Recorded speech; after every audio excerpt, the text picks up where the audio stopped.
অথবা ইচ্ছায় স্ত্রীর দুধ পান করে ফেললে কি স্ত্রী তালাক হয়ে যাবে? স্ত্রীর লজ্জাস্থান দেখা না দেখার বিষয়ে কোরআন সুন্নাহর আলোকে জানলে উপকৃত হতাম। আমার একটা ডিপিএস আছে, তার সুদ দিয়ে কি আমি নিজের বাথরুম বানাতে পারবো? পানির নিচে ছতর ঢাকা লাগবে কি? মোবাইল পকেটে নিয়ে নামাজ পড়া যাবে? বিদেশে যাওয়ার জন্য বয়স বাড়ালে কি গুনাহ হবে? আজান চলাকালীন ওয়াশরুমে থাকলে মনে মনে আজানের জবাব দেওয়া যাবে কি? শীতের দিনে অনেকে মুজাফরে সালাত আদায় করেন, এটাতে সালাত হবে কিনা? বিসমিল্লাহ বলে অজু শুরু করলে অজু হবে কি? হাতে কলমের কালি থাকলে অজু হবে কি? শেরওয়ানি পরা কি ইসলাম সম্মত? বিয়েতে শেরওয়ানি পরা, নামাজের সময় আম্মু কোনো কাজের আদেশ দিলে কি করব? দাঁড়িয়ে পেশাব করলে কি গুনাহ হবে? রুমে যদি বন্ধ অবস্থায় টিভি থাকে তাহলে কি নামাজ আদায় করা যাবে? লাইগেশন করা জায়েজ আছে কি? লাইগেশন হলো স্থায়ী জন্ম নিয়ন্ত্রণ করার পদ্ধতি। যদি কেউ 40-এর দাওয়াত দিয়ে থাকে তবে সেখানে যাওয়া কি জরুরি? না গেলে কোনো গুনাহ হবে? সাধারণ কিছু কারণে আমার স্বামী আমাকে বাবার বাড়ি যেতে দেয় না, এ ব্যাপারে ইসলাম কি বলে? ঘরে কবুতর বা পাখি পালন করা কি গুনাহ? আমরা সাধারণত মেয়েরা যখন বাথরুমে ওযু করি, ওড়নাটা বাইরে রেখে যাই ভিজে যাওয়ার ভয়ে, মাথায় কাপড় ছাড়া ওযু হবে কিনা?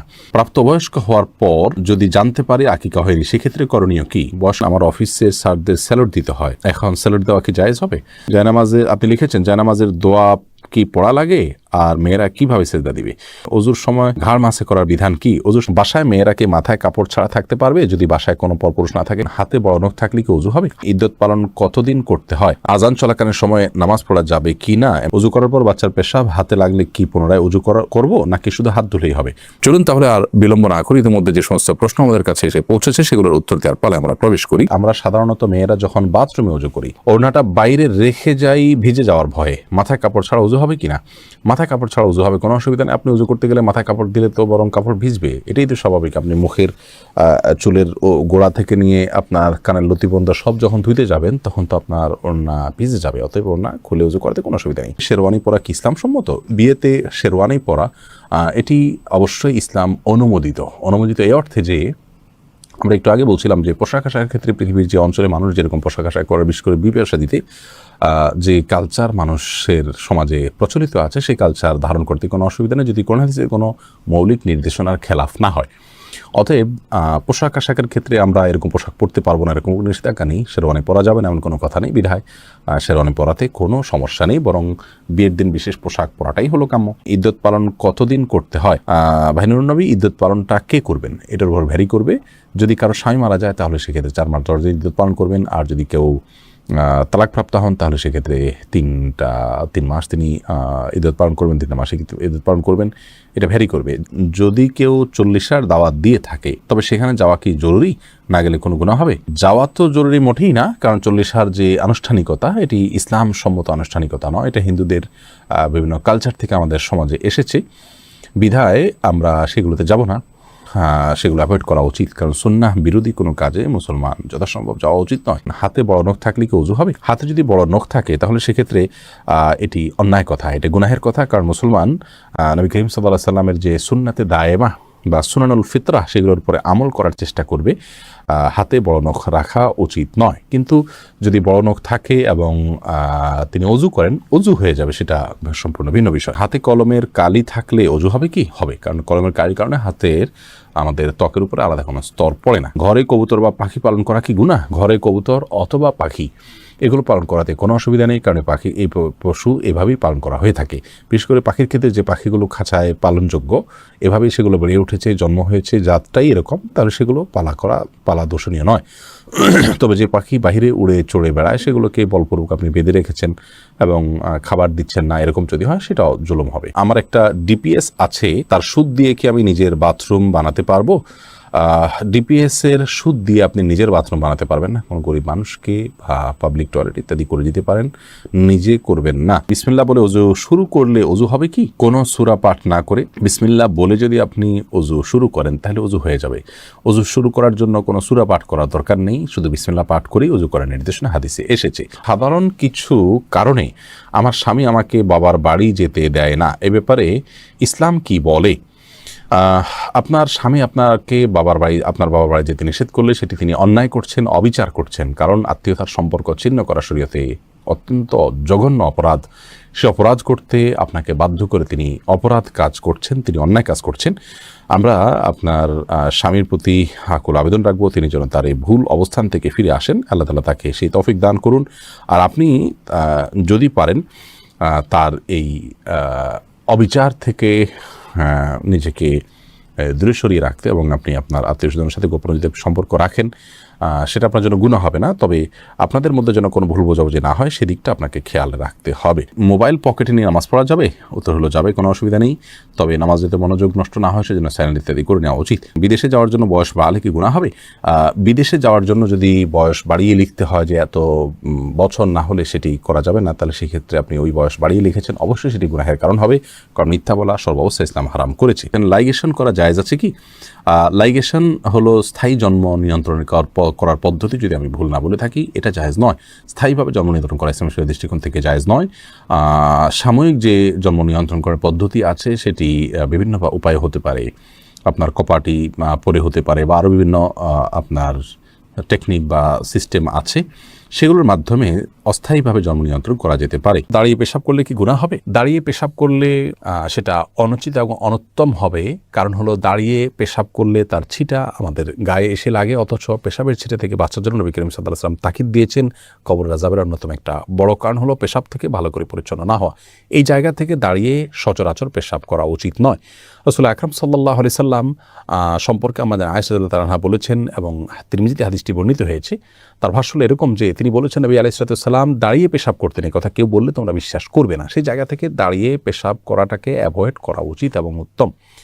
তবে সৌদি আরবের উলামায়ে কেরাম বিন বাজ, ইবনে উসাইমিন রাহিমাহুল্লাহ সহ অনেক উলামায়ে কেরাম বলে থাকেন যে কেউ চাইলে দাঁড়িয়ে পেশাব করতে পারেন, বিশেষ করে পেশাবের ছিটা ইত্যাদি আসবে, নাপাক হয়ে যাবে, তার কাপড় শরীর লেগে যাবে, এরকম আশঙ্কা যদি না থাকে তাহলে সে অবস্থায় দাঁড়িয়ে পেশাব করাতে অসুবিধা নাই তারা মনে করেন। তার কারণ হলো বুখারীর একটি হাদিস রয়েছে, যে হাদিসে নবী করিম সাল্লাল্লাহু আলাইহি সাল্লাম কোন একটা ময়লাযুক্ত এলাকাতে যেখানে বসার পরিবেশ ছিল না সেখানে দাঁড়িয়ে তিনি পেশাব করেছেন। এই হাদিসটাকে তারা ব্যাপক অর্থে নিয়ে থাকেন, কিন্তু প্রথম মতটি অধিকতর বিশুদ্ধ এবং দলিল থেকে আপনার দলিল সমৃদ্ধ বলে আমাদের কাছে মনে হয়। অতএব সচরাচর এবং সাধারণ অবস্থাতে দাঁড়িয়ে পেশাব না করে বসে পড়াই উচিত।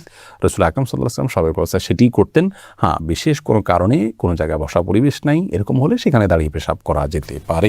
বাসায় মেয়েরা কি মাথায় কাপড় ছাড়া থাকতে পারবে? যদি বাসায় কোনো পরপুরুষ না থাকে কোনো অসুবিধা নেই, মেয়েদের সবসময় যে কাপড় দিয়ে থাকতে হবে একাকী থাকলেও এমন কথা কোনো বলা হয়নি। আযান চলাকালীন ওয়াশরুমে থাকলে মনে মনে আযানের জবাব দেওয়া যাবে কি? মনে মনে আযানের জবাব নয়, আযানের জবাব দিতে হবে মুখে। আপনি বাথরুমে থাকলে সেখানে তো আল্লাহর নাম উচ্চারণ করবেন না, এই জন্য আযানের পরপর যদি বের হন তাহলে বাইরে এসে আপনি আযানের জবাব দিতে পারেন, অথবা আপনি দিবেন না।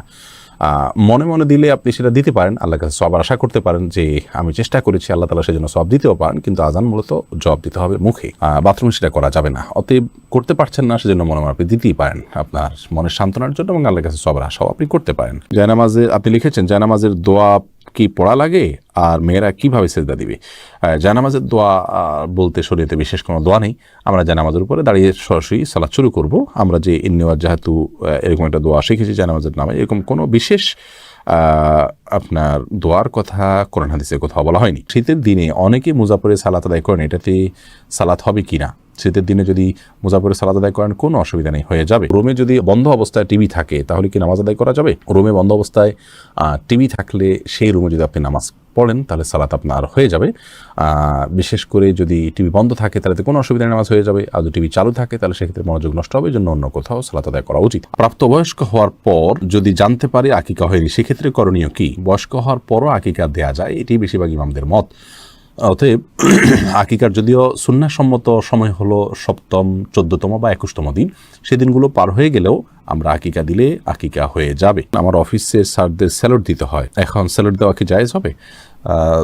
স্যালুট দেওয়ার ক্ষেত্রে আপনি যেহেতু শরীরের কোনো বিধান লঙ্ঘন করতে হচ্ছে না, আপনি মাথাটা আপনার সোজা টান টান রেখে আপনি স্যালুট দিচ্ছেন বিধায় হারাম হবে না, চাকরির খাতির এটা আপনি করতে পারেন। উজু করার পর বাচ্চার পেশাব হাতে লাগলে কি পুনরায় উজু করবো নাকি শুধু হাত ধুলেই হবে?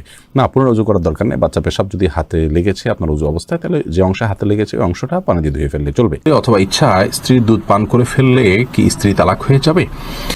দেখুন, ভুলে বা ইচ্ছাকৃতভাবে যদি কোনো স্বামী তার স্ত্রীর দুধ পান করে ফেলে তাহলে তার কারণে তাদের বৈবাহিক সম্পর্ক নষ্ট হবে না, এটি বিশুদ্ধতর মত এবং এটি জমহুর উলামায়ে কেরামের মত। কেউ কেউ এর ব্যতিক্রম বলেছেন, কিন্তু সেটি আসলে গ্রহণযোগ্য নয়। অতএব স্বামী যদি স্ত্রীর স্তনে মুখ দিয়ে দুধ পান করে ফেলেন ভুলে, তাহলে তার কারণে সম্পর্ক, তাদের স্বামী স্ত্রীর সম্পর্ক নষ্ট হবে না। নবী করিম সাল্লাল্লাহু আলাইহি ওয়াসাল্লাম বলেছেন, ফাইন্নামার রাদাআতু মিনাল মাজাআহ। অন্য হাদিসে আসছে, লা রাদাআ ইল্লা ফি সানাতাইন আও কামা ক্বালা আলাইহিস সালাতু ওয়াস সালাম। 2 বছরের বাইরে গেলে যদি দুধ পান করানো হয়, সে দুধ পান করানোর ভিত্তিতে হারাম হওয়ার সম্পর্ক সাব্যস্ত হবে না। এবং এ বিষয়ে দুরুল মুখতারের মধ্যেও স্পষ্ট ফতোয়া রয়েছে। এবং প্রয়োজন ছাড়া আপনার একজন মানুষ অহেতুক কর্মকাণ্ড থেকে যথাসম্ভব, বিশেষ করে যেখানে নানা রকমের রিস্ক আছে, নানা রকমের আপনার সুবিধা অসুবিধার দিক সেখানে চলে আসতে পারে, এ ধরনের বিষয়ে মানুষ যথেষ্ট সাবধান এবং সচেতন হতে হবে। স্ত্রীর দুধ যদি অনিচ্ছাকৃতভাবে কারোর মুখে চলে যায় এবং সে পান করে ফেলে, তাহলে সেটা মানে ইচ্ছাকৃত যদি কেউ করে তা সেটা নাজায়েজ হবে, গুনাহের কথা হবে। যদিও কোনো কাম জায়েজ বলেছেন, কিন্তু নাজায়েজ এবং গুনাহ হবে, এই মতটি অধিকতর শক্তিশালী। ওযুর সময় ঘাড় মাসে করার বিধান কি? ওযুর সময় ঘাড় মাসে করাটা বিশুদ্ধ কোনো হাদিস দ্বারা প্রমাণিত নয়। এক্ষেত্রে অনেকগুলো বর্ণনা আছে, এই বর্ণনাগুলোর বেশিরভাগই আপনার অগ্রহণযোগ্য, অনেকগুলো জাল, অনেকগুলো দাইফ। এক্ষেত্রে অনেক উলামায়ে কেরাম এটাকে মুস্তাহাব বলে থাকেন, কিন্তু মুস্তাহাব বা সুন্নাহ, বিশেষ করে সুন্নাহ সাব্যস্ত হওয়ার মতো দলিল নেই। যে দলিলগুলো আছে সেগুলো যে সমস্ত উলামায়ে কেরাম মুস্তাহাব মনে করে থাকেন, কারোর কাছে যে দলিলটা অধিকতর শক্তিশালী মনে হয় তিনি আমল করবেন, কিন্তু আমরা এটাকে শক্তিশালী মনে করি না। এ সম্পর্কে দলিলগুলোকে পর্যালোচনা করলে মনে হয় যে ঘাড় মাসের বিষয়টি মানে হাদিস দ্বারা সাব্যস্ত নয়। পানির নিচে ছতর ঢাকা লাগবে কি? পানির নিচে ছতর ঢাকা আবশ্যক নয় যদি সেটা উপর থেকে কেউ না দেখে। যদি কেউ 40 দাওয়াত দিয়ে থাকে, তবে সেখানে যাওয়া কি জরুরি?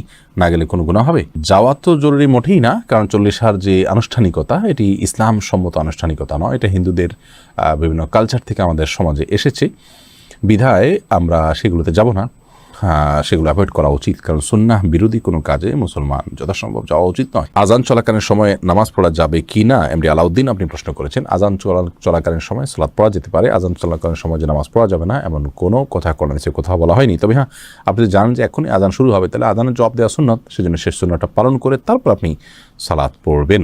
নামাজের সময় আম্মু কোনো কাজের আদেশ দিলে কি করব? যদি নফল নামাজ হয় আর আম্মুর এই কাজটা খুব বেশি গুরুত্বপূর্ণ হয়, ডাক শুনে বুঝতেছেন যে খুব জরুরি, আম্মু খুব সিরিয়াসলি ডাকছে, তাহলে আপনি নফল নামাজ ভেঙে আম্মুর কথা শুনবেন, পরবর্তীতে সে নামাজ পড়ে দিবেন। আর যদি ফরজ নামাজ হয়, তাহলে আপনি নামাজ শেষ করে যতটুকু তাড়াতাড়ি করা সম্ভব করে তারপর আপনি আম্মুর ডাকে সাড়া দিবেন।